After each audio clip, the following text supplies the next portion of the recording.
The day I caught my husband opening my daughter's safe with a woman pretending to be his mother, I realized I had almost signed away everything that protected my child. 3 months earlier, he called it just paperwork, a power of attorney, a small favor. Now, the police were standing in my driveway, my 12-year-old upstairs, and the bracelet worth $187,000 that belonged to her trust fund was gone. My name is Ilara Whitmore. I work in financial compliance, and I know what fraud looks like. I just never expected to find it in my own kitchen. Chapter 1. The Woman in Heels. Don't move, Mom. Paula's fingers dug into my wrist so suddenly that I almost dropped the shopping bag I was holding. The crowd around us kept flowing, loud and restless, the way it always does on Black Friday at the Mall of America. Music pulsed from somewhere above the rotunda. The smell of cinnamon pretzels and synthetic pine from the holiday displays hung in the air. A toddler screamed near the escalator. Someone laughed too loudly behind us. But my daughter's voice had gone very small. Don't move. I looked down at her. Paula is 12 now, 7th grade at Meadowbrook Middle School, tall for her age with that serious, observant face she's had since she was little. She wasn't joking. Her jaw was tight, her eyes were locked on something over my shoulder. "What is it?" I whispered. She didn't answer. She just shifted slightly, positioning her body so that she was half behind me, half behind one of the oversized decorative pillars wrapped in silver garland. It was the kind of movement you make when you're hiding, not when you're browsing. "Mom, just don't look obvious," she said under her breath. That was when my stomach turned. I didn't spin around. I didn't crane my neck. I moved slowly, like I was adjusting my scarf, and let my gaze drift past the jewelry wing across the open floor. Daniel was there. My husband stood about 20 feet away near a private counter inside a high-end jewelry store. He had one hand resting lightly at the small of a woman's back. His posture was relaxed, almost protective, intimate. And beside him was a woman who looked like my mother-in-law. Margaret Whitmore is 71 years old. She has soft gray hair she refuses to dye, arthritic knees, and a careful, deliberate way of walking that comes from 2 decades of joint pain.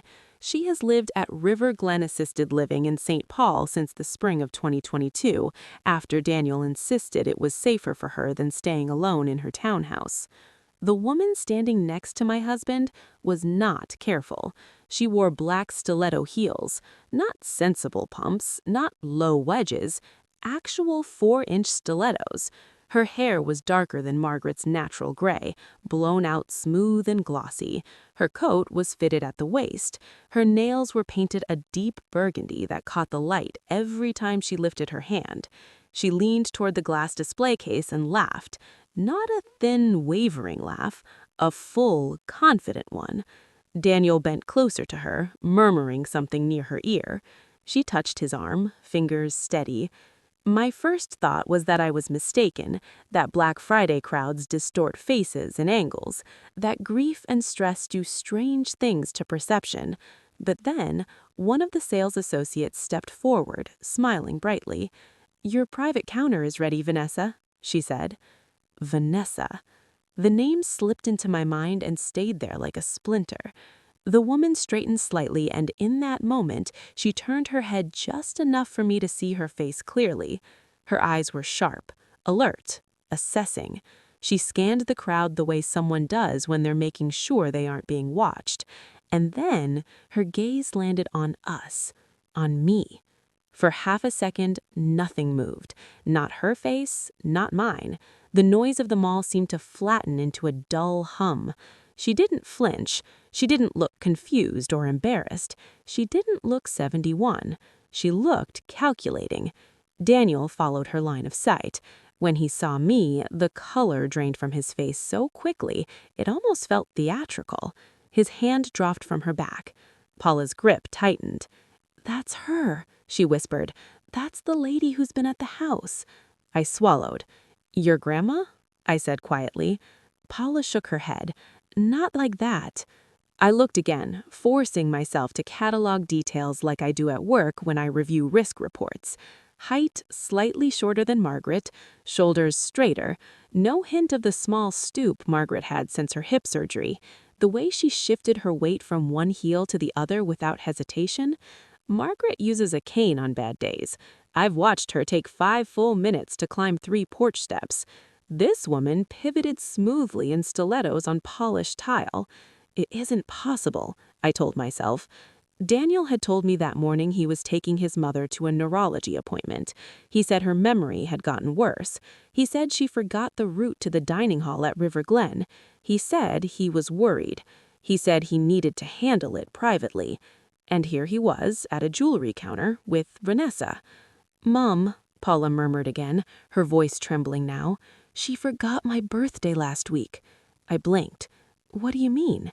"At dinner," she said. "She asked how old I was turning twice." Margaret has never forgotten Paula's birthday. She sends handwritten cards every year, even after moving into assisted living. "Are you sure?" I asked. Paula nodded, eyes still fixed ahead. And she called Dad baby in the kitchen, like not in a mom way, in a weird way. A pulse began beating at the base of my throat. Across the floor, Daniel tried to recover. He forced a smile in our direction. The woman beside him didn't smile back. She simply watched. I could walk over. I could ask him what was going on. I could call out his name and let the entire jewelry wing hear him. Instead, I did nothing. That's what surprised me most. I didn't feel hysterical. I didn't feel betrayed in the way you see in movies. I felt something colder, a narrowing. "We're leaving," I said calmly. Paula looked up at me, confused. "But we just got here." "I know." I took her hand and turned away before Daniel could move towards us. I could feel his eyes on my back. I kept my pace even, not hurried, not slow, just controlled. We moved through the crowd, past the pop-up holiday kiosks, past a line of teenagers waiting for selfies with Santa, towards the quieter entrance near the hotel corridor. "Mom, is that really Grandma?" Paula asked once we were out of the main flow. I didn't answer right away. River Glen Assisted Living is 30 minutes from here. Margaret hasn't driven in years. Daniel handles her transportation. If she were here, it would be because he brought her. But Margaret does not wear stilettos. Margaret does not get her nails done in burgundy gel polish. Margaret does not look at people the way that woman just looked at me. "I don't know," I said finally. Paula stared at the polished floor tiles as we walked. "She's different at the house, too." "Different how?" She watches me, like she's checking something. My chest tightened. "When did she start staying over?" I asked carefully. Paula shrugged. "Maybe September," she said. "Dad said Grandma needed more help, so she was going to stay with us some weekends." September? That was around the same time Daniel first brought up power of attorney paperwork, around the time he said he needed more access to accounts to cover temporary expenses. The noise of the mall receded behind us as we stepped into the colder air near the exit doors. Outside, snow flurries drifted lightly across the parking lot. I stopped walking. If Margaret is at River Glen, then who is Vanessa, and why is my husband pretending she is his mother? Paula tugged at my sleeve. "Are you mad?" "No," I said, "not yet." I looked back through the glass doors towards the bright interior of the mall. Somewhere inside, Daniel was either explaining himself or pretending nothing had happened. If Margaret wasn't there, if the woman in heels was not my 71-year-old mother-in-law, then someone had been standing in my kitchen for weeks under a false name. Someone had been sleeping in my guest room. Someone had been close to my daughter. And Daniel knew. I squeezed Paula's hand gently.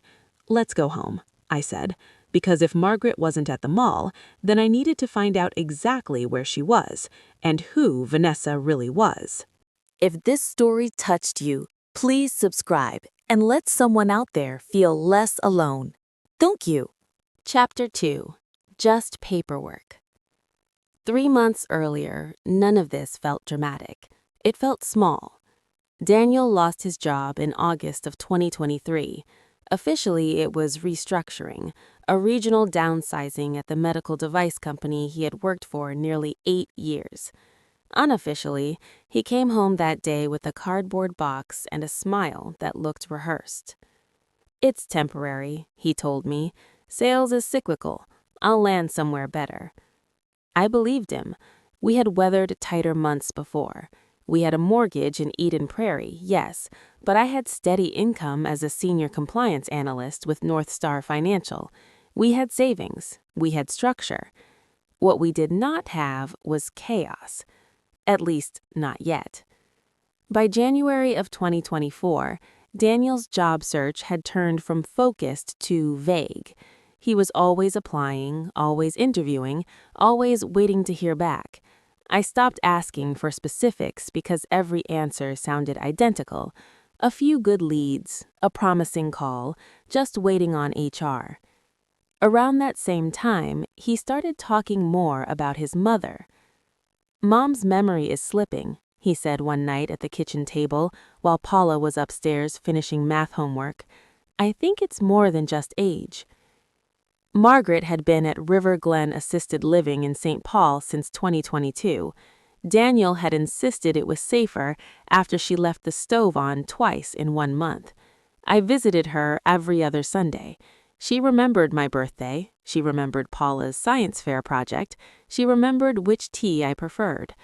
But Daniel kept using words like decline and progression. One evening in late September 2024, he placed a thin stack of papers on the counter beside my laptop. "We need to be practical," he said. I glanced at the header. Durable power of attorney. For me. I looked up slowly. "What is this?" "It's just paperwork, Alara. If something happens to you, I need the authority to manage things, especially with Mom's care costs increasing." My job revolves around reading fine print. I assess compliance risk for a living. I know what authority means when it's written in capital letters across a legal document. "You're not her trustee," I said evenly, "and you're not Paula's." He exhaled sharply. "This isn't about Paula." "Everything is about Paula," I replied. He leaned against the counter, arms crossed. "You're paranoid lately. I'm trying to protect this family." I picked up the packet and flipped through it. The language was broad. Access to financial accounts, authority to execute transactions, decision-making power in the event of incapacity. "Who drafted this?" I asked. "A template. It's standard. People do this all the time." "People also misuse it all the time," I said. His jaw tightened. "You don't trust your own husband." There it was. The shift. The moment where concern became accusation. I didn't raise my voice. I didn't accuse him of anything. I simply set the papers back down. "I'm not signing this tonight." "Why not?" "Because it's not just paperwork." He laughed, but there was no humor in it. "You analyze everything to death. This is why things feel complicated all the time." That night, after he went upstairs, I opened the digital file for Paula's trust. Her father died in 2014 in a car accident outside Rochester. She was barely 2. In 2015, his parents and I worked with an estate attorney to establish a trust in Paula's name. It wasn't extravagant wealth. It was careful, structured protection. By 2024, the trust's value set at roughly $420,000, a mix of conservative index funds and one tangible asset, an antique bracelet passed down through her father's family, recently appraised in July at $187,000. The appraisal report was in a secure folder. I had memorized the combination to our home safe. Daniel had watched me place the bracelet inside it months earlier. He had raised his eyebrows at the number. "That's a lot of money for something she can't even wear yet," he said at the time. "It's not for wearing," I told him. "It's for stability." In early October 2024, I was at work reviewing a compliance report when my phone buzzed with a bank notification. Attempted application for home equity line of credit, under my name. I stared at the screen for a long second. I had not applied for a HELOC. The timestamp showed the previous evening. The IP address was local. When I confronted Daniel that night, he didn't flinch. It must be a system error. Banks glitch all the time. You're in finance, you should know that. I watched his face carefully. There was no confusion there, only irritation. Why would someone try to open a line of credit against our house? I asked. He shrugged. Maybe some scammer. From our home network? You're spiraling again. The word again lodged somewhere uncomfortable. Maybe I was spiraling. Maybe losing his job had shifted something in him and I was overcompensating. Maybe I was reading risk into everything because that's what I do professionally. I barely slept that night. The next morning, I called Renee Caldwell. Renee has been practicing estate and trust law since 1999. She doesn't waste words. I laid it out cleanly. The POA draft, the HELOC alert, the trust. Is Daniel listed as a co-trustee? No. Has he ever been granted discretionary authority over Paula's trust assets? No. Then he has no legal access to those funds, unless you give it to him indirectly, through power of attorney. Exactly. I felt the air thin slightly in my chest. If I signed that, what could he do?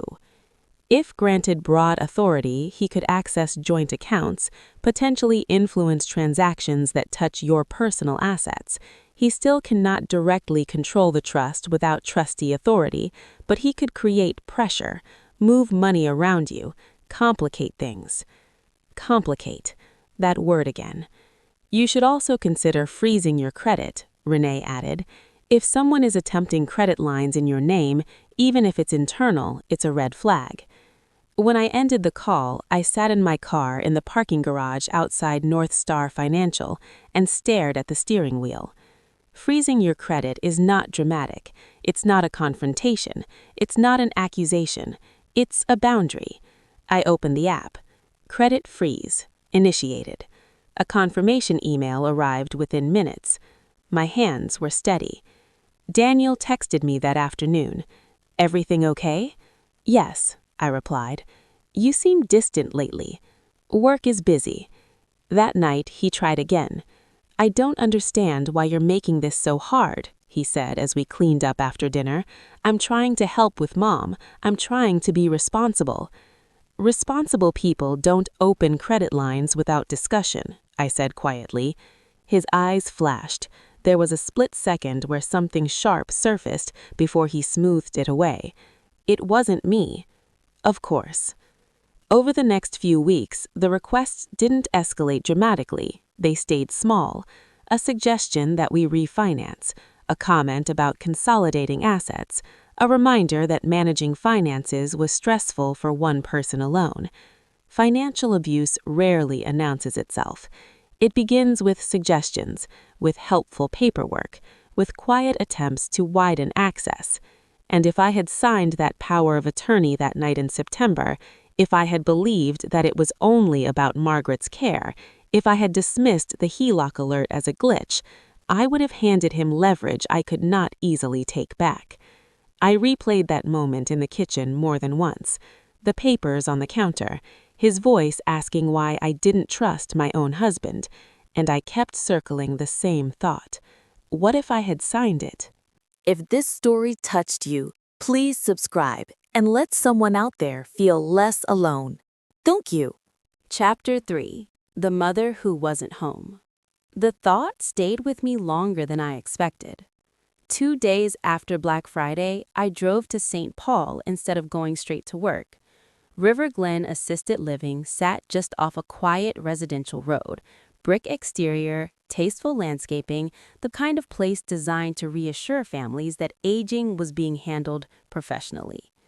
Margaret was in the common lounge when I arrived, seated near a window with a paperback open in her lap. Her gray hair was pinned back loosely. She wore her usual cardigan in orthopedic flats. No stilettos, no burgundy nails. She looked up and smiled when she saw me. "Alara, you didn't tell me you were coming." I walked toward her slowly, studying her face the way I had studied Vanessa's at the mall. Margaret's eyes were softer, a little cloudy around the edges, maybe, but not vacant. "How are you feeling?" I asked. "Oh, the same as always. They keep trying to make me do chair yoga. I told them I survived raising a stubborn son. I don't need stretching." She laughed lightly. "Daniel mentioned you've been having more memory trouble," I said carefully. Her expression shifted. "Memory trouble?" "Yes, he said you forgot your way to the dining hall, that you've been confused." Margaret blinked at me. "I've had senior moments," she said. "Who hasn't? But confused enough to get lost? No, why would he say that?" My pulse quickened. "Has he talked to you about moving back in with us?" I asked. Her brows knit together. "Moving back in?" "Yes, since September." She shook her head slowly. "Alara, I haven't stayed at your house overnight since Christmas last year." The room seemed to tilt. "He told me you needed more help, that you were staying with us some weekends." Margaret looked genuinely startled. "No, I've been here. You know that. Daniel visits sometimes, though not as often lately." There it was, not as often. "Did he say anything about me not wanting you around?" She hesitated. "He said things have been tense, that you're under financial stress, that maybe I shouldn't burden you." The word burden landed heavily between us.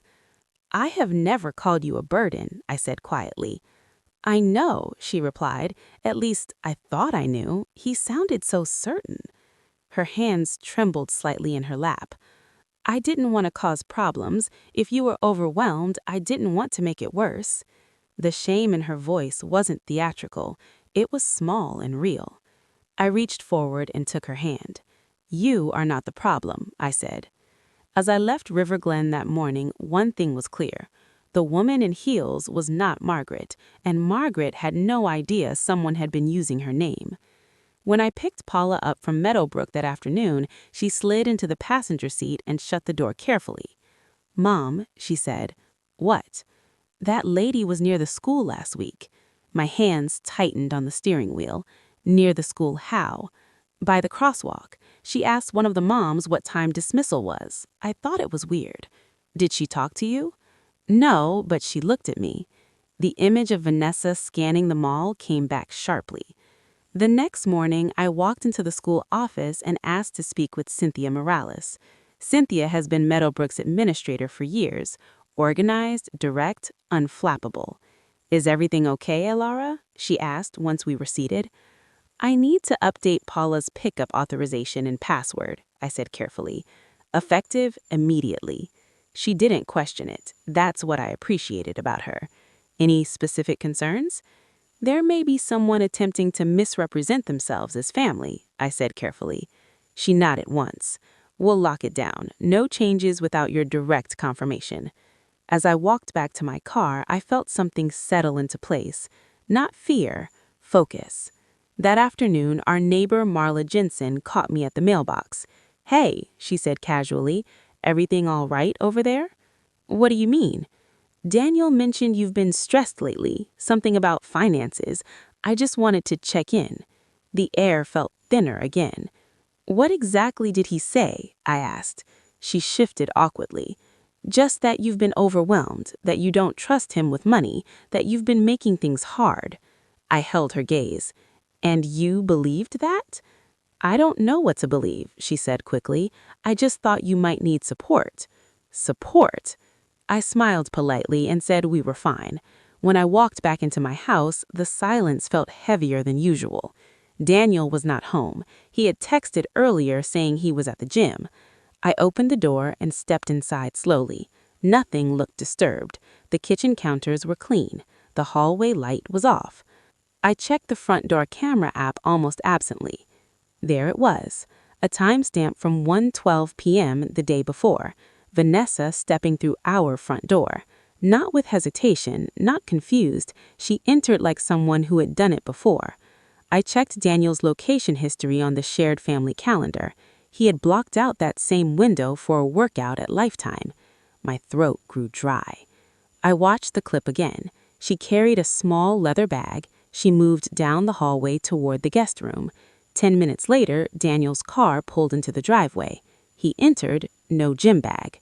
My heart beat steadily, not fast, not slow. That night at dinner, I studied him openly for the first time. "How was the gym yesterday?" I asked. "Good, crowded." "What did you work on?" He shrugged. "Cardio." I nodded. "You should go more often," I said. He smiled faintly. Across the table, Paula watched both of us in silence.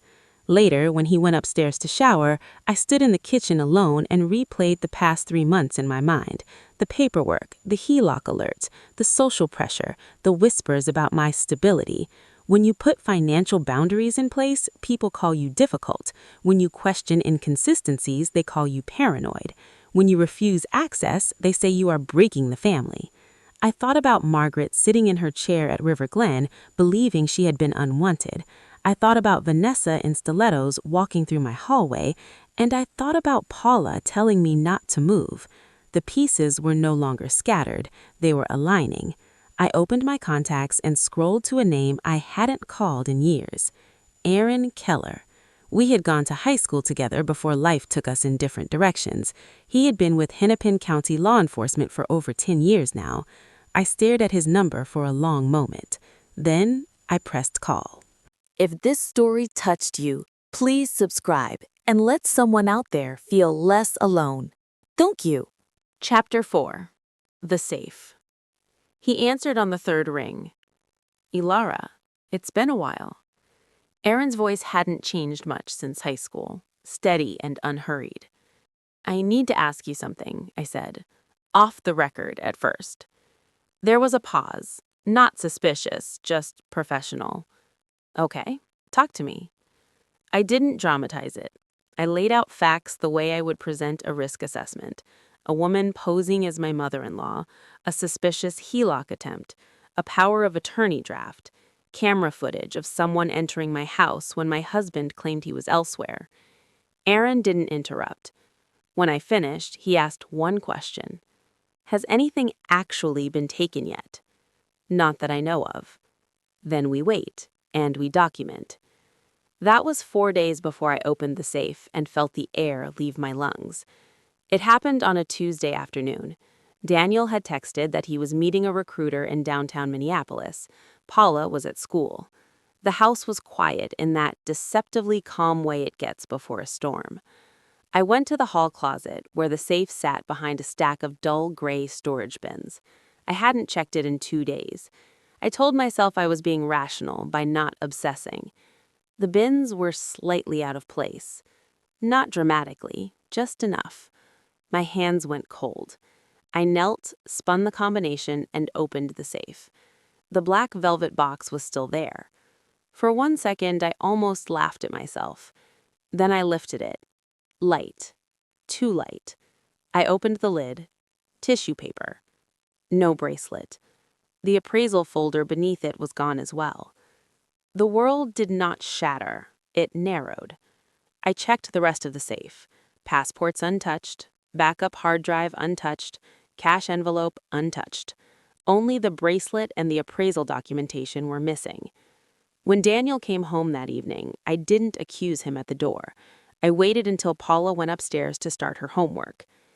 "The bracelet is gone," I said, from the kitchen. He froze for a fraction of a second, then recovered. "What bracelet?" "Paula's." He walked toward the hallway closet, feigning confusion. He opened the safe, stared inside, then turned back to me. "You're imagining things." I held his gaze. "The appraisal file is gone too." He ran a hand through his hair in exasperation. "Why would I take that? Why would anyone?" "That's what I'm asking." His voice sharpened.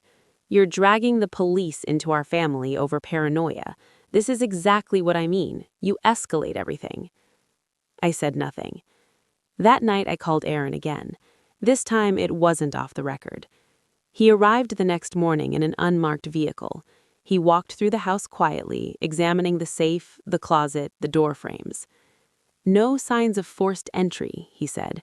"No broken latch, no splintered wood." "It was opened with the combination," I said, "which means inside access." Daniel stood near the kitchen counter, arms folded. "So now I'm a suspect?" he said flatly. Aaron didn't look at him. "I'm not accusing anyone yet," he replied calmly. "I'm establishing facts."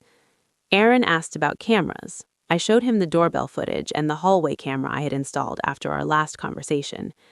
The hallway camera had video, but the audio was faint. The microphone had not been configured properly. Aaron frowned slightly. "If they discuss anything incriminating and we can't hear it clearly, that complicates things." Complicates. He left after taking notes and advising me to document everything. 2 nights later, Daniel almost found the second camera. I was in the laundry room when I heard the faint scrape of a chair in the hallway. I stepped out just in time to see him looking up at the smoke detector near the ceiling. "What are you doing?" I asked. "Thought I heard something buzzing." My heart pounded, but I kept my voice steady. "It's winter. The air's dry." He stared at the ceiling for another second before walking away. That was the moment I realized hesitation would cost me. If I waited for them to make a mistake, they might not, so I created one. The next afternoon, I spoke loudly enough from the kitchen for Daniel to hear me in the living room. "I talked to Renee again," I said, deliberately casual. "She wants the second appraisal file, the backup one." He appeared in the doorway almost instantly. "Second one?" "Yes, the one from last year. I need to find it." His eyes sharpened. "Why?" "It's just documentation. She wants copies of everything." He smiled thinly. "Of course she does." "I'm going to swing by her office in about an hour," I added. "I'll be gone maybe 90 minutes. He nodded slowly.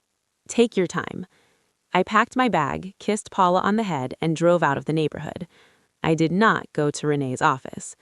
I parked 2 streets over where I could see our driveway without being obvious. I opened the camera app on my phone. For 20 minutes, nothing happened. 30. Then Daniel's SUV pulled into the driveway. He stepped out and looked up and down the street. A silver sedan followed moments later. Vanessa got out. No cane, no hesitation. They entered the house together. My breathing slowed into something almost mechanical. On the hallway camera, I watched them move directly to the closet. Daniel yanked the storage bins aside with practiced ease. "She moved it," Vanessa hissed. "Check again," Daniel muttered. He opened the safe. Vanessa leaned close, peering inside. "The buyer won't wait," she said, her voice sharp and nothing like Margaret's. "Relax," Daniel replied. "Once we have it, she can't do anything." My stomach turned, not from shock, but from confirmation. It wasn't about jewelry. It was about leverage. Vanessa stepped back, scanning the hallway. For one terrifying second, she looked directly toward the smoke detector. "Are you sure she didn't move everything?" she asked. "She wouldn't," Daniel said. "She thinks she's smarter than she is." I texted Aaron the address and a single word. "Now." The next few minutes felt stretched thin. Vanessa slammed the safe door in frustration. Daniel swore under his breath. Then there was a knock at the front door. Not loud, not aggressive, controlled. Daniel froze. Vanessa's face changed instantly, slipping into something softer. Aaron's voice carried faintly through the house. "Hennepin County, Daniel Whitmore." Daniel stepped toward the door, then stopped. He looked straight into the hallway camera as if he sensed it, as if some part of him finally understood. When Daniel opened the door, Aaron stood there with another officer. "We need to talk about a reported burglary and attempted theft," Aaron said evenly. Vanessa stepped forward, shoulders slightly hunched, voice trembling. "There must be a misunderstanding." Aaron did not shift his gaze. "Vanessa Hale, correct?" Her posture stiffened. Daniel turned and saw me walking up the driveway. I had left the car idling 2 streets over and come on foot. His face drained of color. "Ilara," he said, desperation creeping into his tone. "Tell them this is insane." I stopped a few feet away. "You opened my safe," I said calmly, "and you took something that belongs to my daughter." His expression twisted. "You're destroying your own family." For a moment, I almost felt the old reflex to defend us, to minimize, to soften. But this wasn't a misunderstanding. It wasn't a marriage argument. It was an attempt to gain control. Aaron stepped slightly closer. "Daniel, I'm going to need you to come with us." Vanessa's eyes darted between us, calculating. The air felt sharp and cold. Daniel looked at me one last time, as if expecting me to break. I didn't. The officers moved to position themselves at either side of him, and for the first time since the woman in heels turned her head at the mall, I knew exactly what I was looking at. If this story touched you, please subscribe and let someone out there feel less alone. Thank you. Chapter 5. In Court. What I was looking at was not a mistake. It was intent. Daniel did not fight when Aaron placed a hand on his arm, but he did not look defeated either. He looked offended, as if this entire scene had inconvenienced him. "This is insane," he said quietly as the second officer stepped closer. "You're making a spectacle out of nothing." Aaron's tone remained steady. "We have video footage of you accessing a secured safe containing property reported missing. We can discuss the rest downtown." Vanessa tried to step back toward the driveway. "I don't even live here," she said, her voice trembling just enough to sound practiced. Aaron glanced at her. "You've been identified entering the residence multiple times under a false name. We'll need to sort that out." Daniel's eyes locked on mine again. "You called him," he said. "Yes. You chose this." I didn't answer. I didn't need to. They walked him toward the patrol car. The door shut with a heavy, final sound. Vanessa was guided into the second vehicle. The neighborhood was too quiet. Curtains shifted in nearby windows. I could almost feel Marla Jensen's gaze from across the street. When the cars pulled away, the house felt unfamiliar, larger, emptier. Paula was upstairs. I took a deep breath before climbing the stairs. She was sitting on her bed, knees pulled to her chest. "Are they gone?" she asked. "Yes." "Is Dad in trouble?" I sat beside her. "Your dad made some very bad choices," I said carefully, "and there are consequences for that." She didn't cry. She nodded once, the way she does when she's trying to process something bigger than her years. "Was that lady really Grandma?" she asked. "No." She looked down at her hands. I knew something was off. "I know you did." The next few weeks unfolded in measured steps. Daniel was released pending formal charges. Vanessa, whose real name was confirmed as Vanessa Hale, had a prior misdemeanor identity fraud charge from Arizona in 2018. Aaron told me that quietly, not as gossip, but as context. "They've done versions of this before," he said. "Not exactly like this, but similar patterns." Patterns. That word echoed through me. Renee Caldwell filed for an emergency protective order in early January 2025. I sat in the Hennepin County Courthouse, hands folded in my lap, while Daniel stood across the room in a dark suit that still fit him well. He looked polished, controlled. When the judge asked if he wished to respond to the allegations, he stepped forward. "I was safeguarding family assets. My wife has been unstable about finances for months.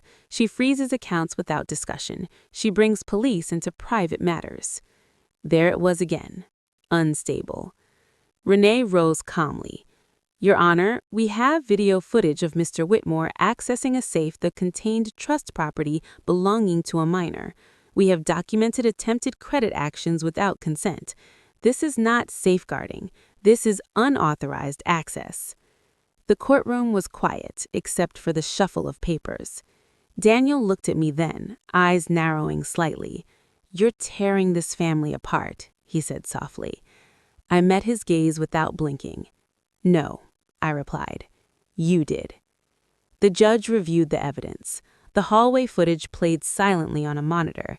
Even without perfect audio, the images were clear. The safe, the urgency in their movements. The protective order was granted temporarily, restricting Daniel's access to the house and limiting contact with Paula pending further hearings. Outside the courthouse, he stepped closer to me before his attorney could intervene. "You're going to regret this," he murmured. I didn't flinch. "I regret not seeing it sooner." Vanessa's case moved separately. With her prior record, the prosecution added identity fraud to the attempted theft charges. Erin later told me she was considering a plea deal. In February 2025, Daniel called me from an unfamiliar number. "I lost the job offer," he said flatly. "What job?" "The one in Chicago. They ran a background check." Silence stretched between us. "This didn't have to happen," he added. "It did," I said. He exhaled sharply and hung up. Margaret called a few days later. "Ilara?" she said, her voice unsteady. I had no idea. They explained some of it to me, about the woman, about Daniel. I closed my eyes briefly. "I'm sorry you had to hear it that way." "I feel like a fool," she whispered. "He told me you were pushing me away, that you didn't want me around because of money." The word money carried shame in her voice. "I would never do that," I said gently. "I know that now." We sat in silence on the line for a moment. "He's my son," she said finally, "but I can't defend this." Her grief was different from mine. Mine was sharp, controlled, strategic. Hers was maternal.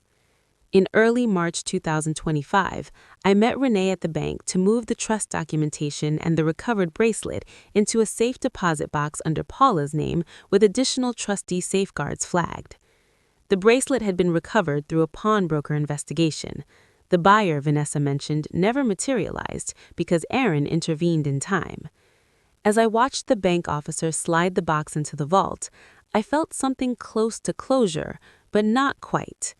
Back at the house, I changed the locks myself, not because I didn't trust the locksmith, but because I needed to feel the mechanism click under my own hand. Paula stood in the doorway, watching. "Is it over?" she asked. "It's changing," I said. Daniel's attorney sent paperwork regarding temporary custody agreements. The language was clinical, structured, stripped of emotion. Inside that language was a simple truth. He no longer had automatic access. Not to the house, not to the accounts, not to the trust, and not to the narrative. One evening, as I sat at the kitchen table reviewing documents, Paula came downstairs with her backpack. "Mom," she said, hesitating. "Yes." "Was Dad trying to take my bracelet?" I looked at her carefully. He was trying to take control of something that wasn't his.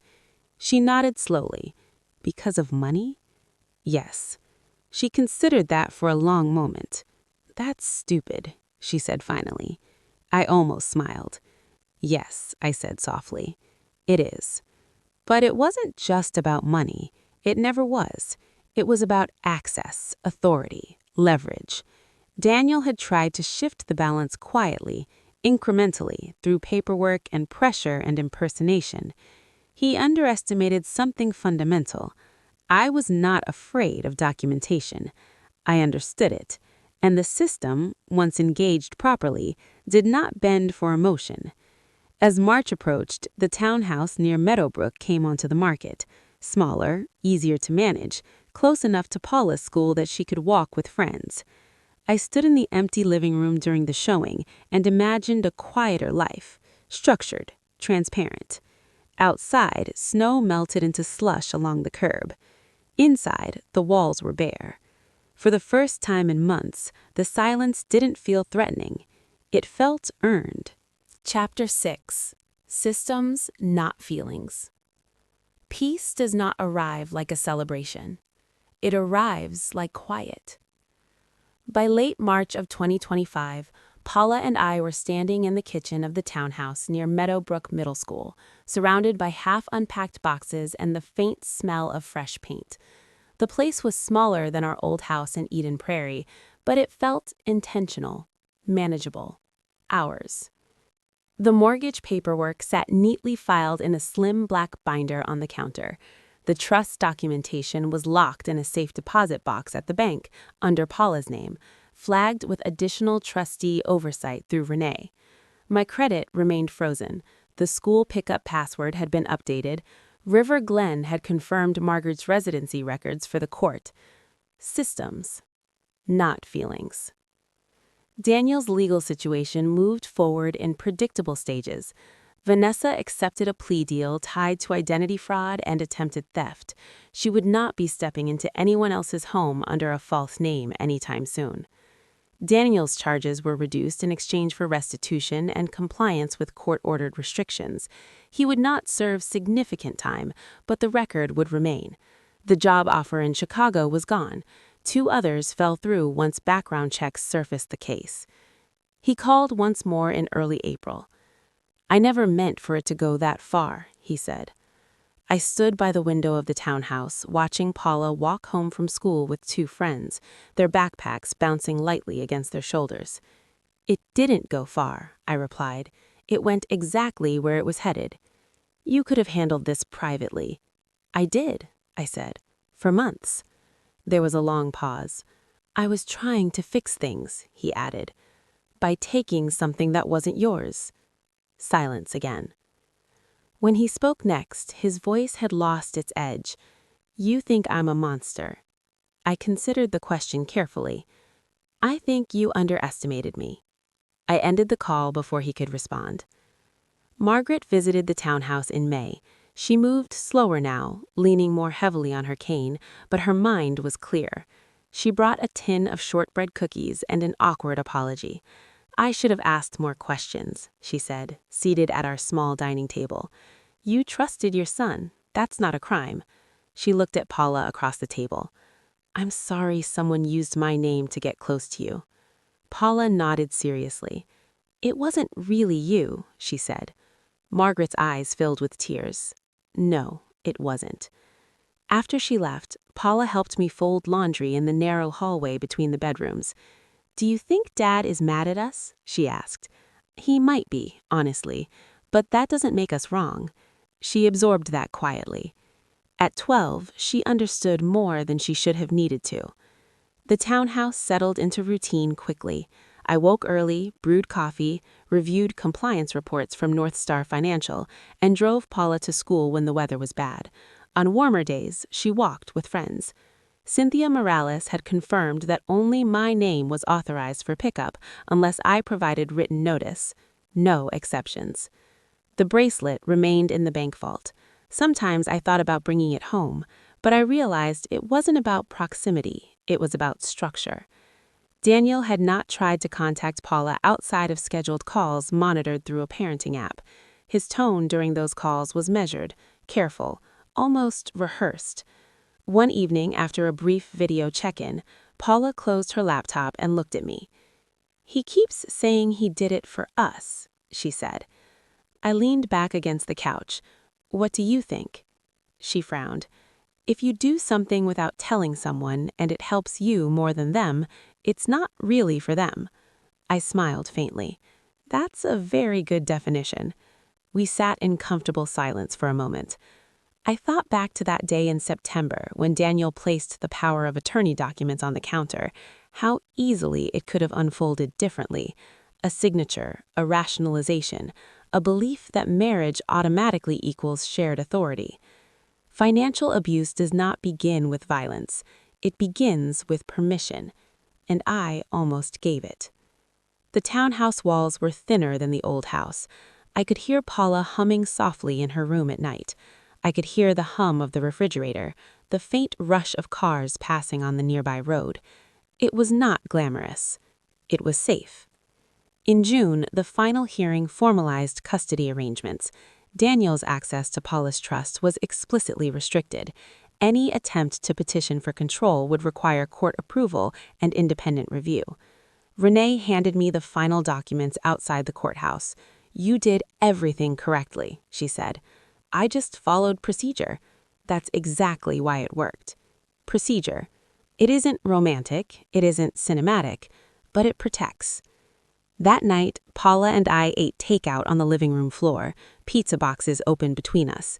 "Do you ever miss the old house?" she asked. "Sometimes," I admitted. "Me too, but I like this one better." "Why?" She shrugged. "It feels calmer." I looked around the small space, the soft lamp in the corner, The framed photo of her at age 6 holding a science fair ribbon. The absence of tension. Calm is not accidental. It is constructed. Before bed, Paula paused at the hallway. Mom? Yes? If someone ever tries to pretend to be family again, will we know? I stepped closer and brushed a strand of hair away from her face. We built layers now. Legal layers, financial layers, real ones. It's harder to get past that. She nodded, satisfied. After she went to sleep, I sat alone at the kitchen table with my laptop open but untouched. I thought about the woman in heels turning her head at the mall. I thought about the safe door closing. I thought about Daniel saying I was destroying our family. Families are not destroyed by questions. They are destroyed by secrets. What saved us was not revenge. It was clarity. It was refusing to sign something that felt wrong. It was calling a lawyer. It was freezing credit. It was trusting a 12-year-old's instinct. If you are watching this and something in your life feels slightly off, slightly misaligned, I want you to sit with that feeling instead of dismissing it. Look at the paperwork, ask the questions, protect your name, protect your children. And if you've ever had to choose between keeping the peace and keeping control of your own life, tell me which one you chose. Stay with me. There are more stories like this, and sometimes the quietest ones carry the most important lessons.